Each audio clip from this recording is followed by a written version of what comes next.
Hello friends, welcome to my channel जहां पर हम सेल्स मार्केटिंग एंड मैनेजमेंट का कोर्स कर रहे हैं। आज हम चैप्टर 6 को डिस्कस करेंगे। इससे सीखने के बाद आप अपने टारगेट को जल्दी पूरा कर पाएंगे, वो भी कम समय में। अपने प्रॉफिट को कैसे डबल कर सकते हैं, आप अपने सेल्स को कैसे डबल कर सकते हैं। तो जितना भी वीडियो बनाऊंगा थोड़ा लंबा हो सकता है, क्योंकि इसको अगर 2 पार्ट में डिस्कस करेंगे तो आपको समझने में थोड़ा प्रॉब्लम आ सकता है।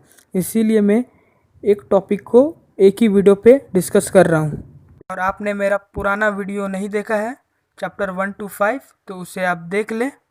डिस्क्रिप्शन के नीचे मैं लिंक दे दूंगा। और अगर आपने मेरा चैनल को लाइक एंड सब्सक्राइब नहीं किया है तो लाइक एंड सब्सक्राइब कर ले। ज़्यादा देर ना करते हुए स्टार्ट करते हैं अपना वीडियो। Let set go. रियाज एक ऐसा सिस्टम है जिसको आप यूज़ करेंगे तो आप मोर प्रॉफिटेबल सेल्समैन बन जाएंगे और आपकी टारगेट भी जल्दी पूरा हो जाएगी। आइए रियाज का प्रिंसिपल क्या है वो समझ लेते हैं। This is a very important part of a system which help a merchandiser to achieve better result with lesser effort. का मतलब ये होता है कि ये हमारे सिस्टम का बहुत ही इम्पोर्टेंट पार्ट है जिससे आप अपने टारगेट को लेस एफर्ट में अचीव कर पाएंगे और जल्दी भी। अप्लाइंग रियाज require confidence and positive attitude. इसका मतलब ये होता है कि इस रियाज को अप्लाई करने के लिए सिर्फ 2 चीज़ चाहिए, पहला कॉन्फिडेंस और दूसरा positive attitude. First deal close and then second deal start. इसका मतलब ये होता है कि पहले आप अपने फर्स्ट डील को क्लोज करें और बाद में दूसरा को स्टार्ट करें।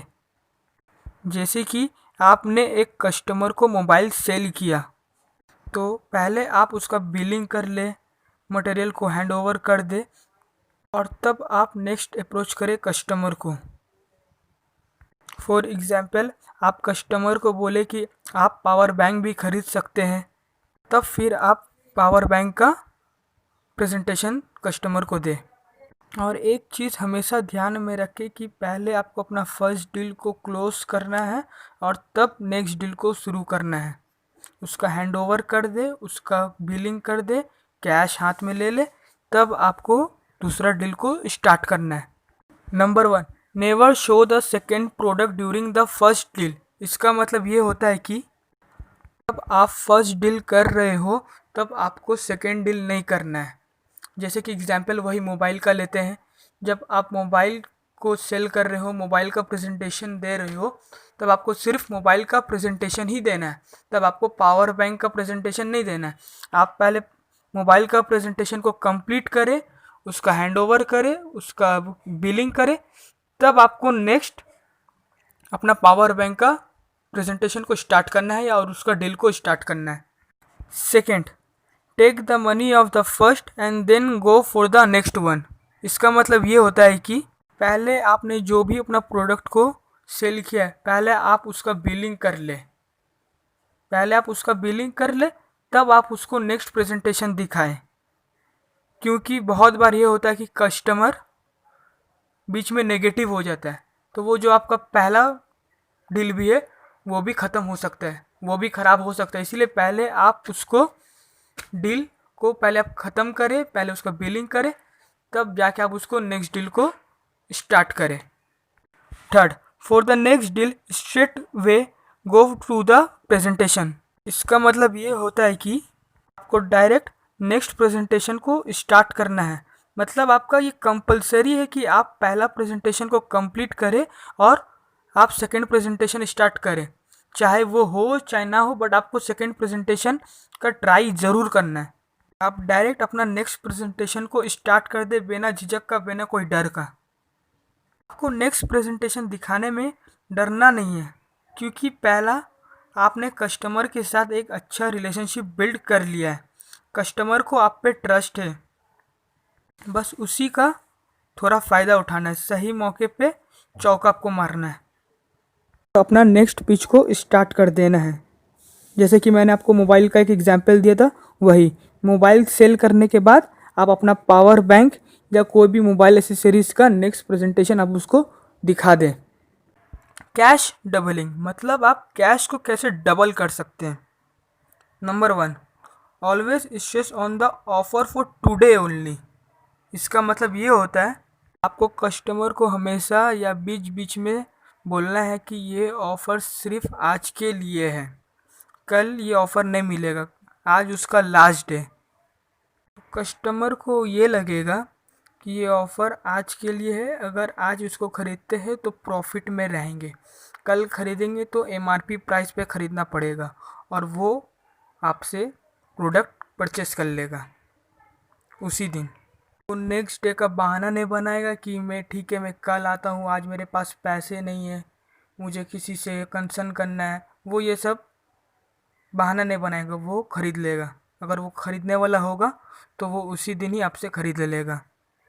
इससे आपको भी फ़ायदा है और उसको भी फ़ायदा। आपका ये फ़ायदा है कि आपका डेली टारगेट पूरा हो रहा है और कस्टमर को लगेगा कि वो प्रॉफिट में है, उसे लगेगा कि वो ऑफ़र पे परचेस कर रहा है, वो डिस्काउंट प्राइस पे परचेस कर रहा है, एमआरपी पे वो नहीं परचेस कर रहा है। Second, give him her idea to give to somebody. इसका मतलब ये होता है कि आप कस्टमर को आइडिया दें कि आप और किसी को भी गिफ्ट कर सकते हैं। फॉर एग्ज़ाम्पल, आप एक सेल्समैन हो, आपने एक परफ्यूम किसी कस्टमर को सेल किया। जब आप कस्टमर को सेल कर चुके हो, परफ्यूम आपके हाथ में कैश आ चुका है, आपने बिल कर दिया है, आपने परफ्यूम को किसी और को हैंड ओवर कर दिया अपने कस्टमर को, तब आप बोले कि आप और भी एक परफ्यूम खरीद सकते हैं, किसी को गिफ्ट कर सकते हैं, अपने फ्रेंड्स को गिफ्ट कर सकते हैं, अपने फैमिली को गिफ्ट कर सकते हैं या अपने वाइफ को गिफ्ट कर सकते हैं परफ्यूम। ये भी बोल दें उनको कि आप लेके रख लें, आप किसी और को किसी नेक्स्ट ओकेशन पे आप उन्हें गिफ्ट कर सकते हैं, फ्यूचर पे आप उनको गिफ्ट कर सकते हैं। आप अभी से लेके रख दिए, आपको अच्छा ऑफर मिल रहा है, आप अभी लेकर रख दिए, जब आपको ज़रूरत होगा आप उस हिसाब से उसको गिफ्टिंग पर्पज़ के लिए आप यूज़ करें। Third, let him her know that other people had bout 3 और 4 पीसेस फॉर गिफ्ट पर्पस।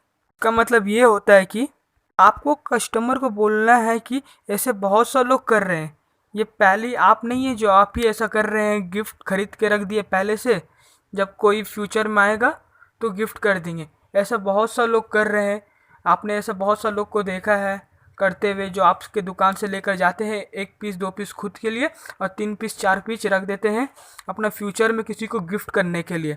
तो आपको कस्टमर को ये बतलाना है, उसके कान में डालना है कि ऐसा बहुत सा लोग कर रहे हैं। समझ रहे हैं ना बात? ये जब कस्टमर सुनेगा कि ऐसा बहुत सा लोग कर रहे हैं तो कस्टमर का पॉसिबिलिटी बढ़ जाता है कि वो परचेस करेगा।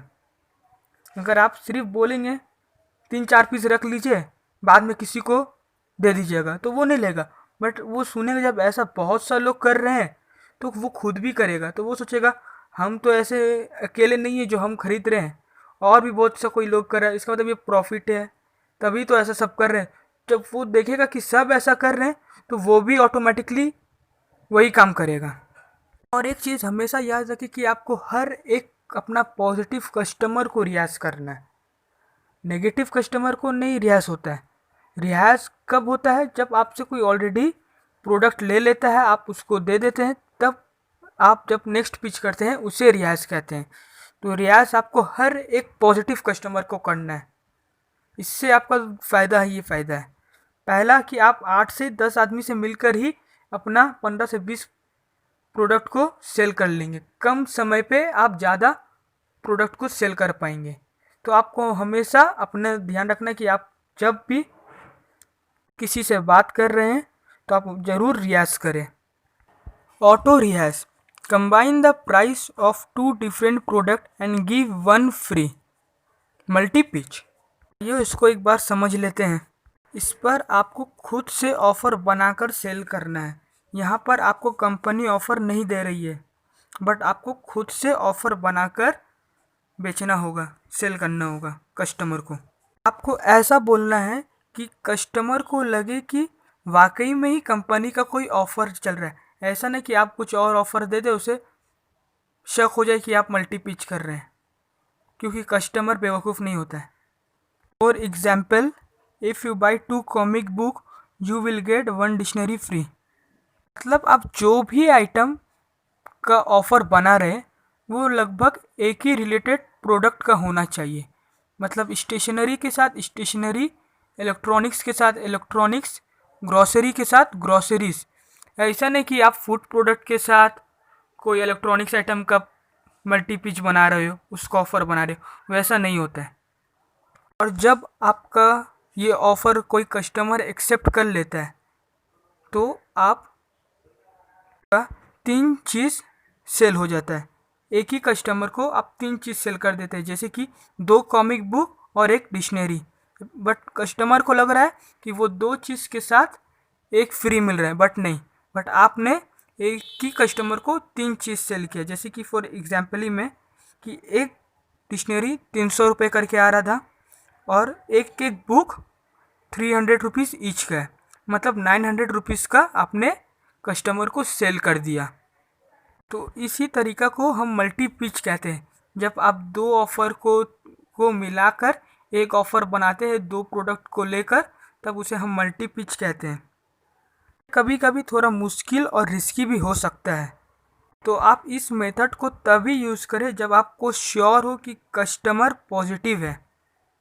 क्योंकि पॉजिटिव कस्टमर को देख के ही पता चल जाता है कि वो लेने वाला है या नहीं लेने वाला है।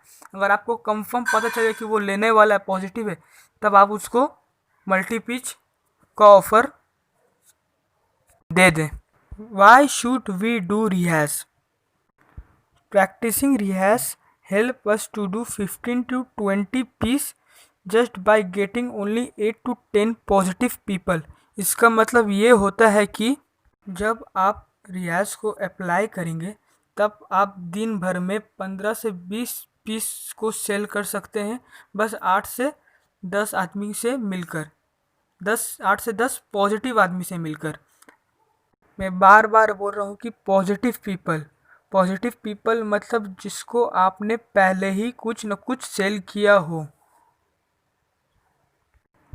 Second, a merchandiser who can apply RIAS on every person automatically become a more profitable businessman। इसका मतलब ये होता है कि जो भी सेल्समैन, सेल्स बॉय, बिजनेसमैन या सेल्स ट्रेनी जो भी इसको अप्लाई करेगा वो ऑटोमेटिकली बहुत ही प्रॉफिटेबल पर्सन रहेगा, क्योंकि वो कम समय पे ज़्यादा प्रोडक्ट को सेल कर रहा है। उसका इनपुट लेस है बट उसका आउटपुट ज़्यादा है। So thank you, subscribe my channel and press the bell icon for the notification and like it, share it, और कुछ भी पूछना हो तो कमेंट में ज़रूर बताना।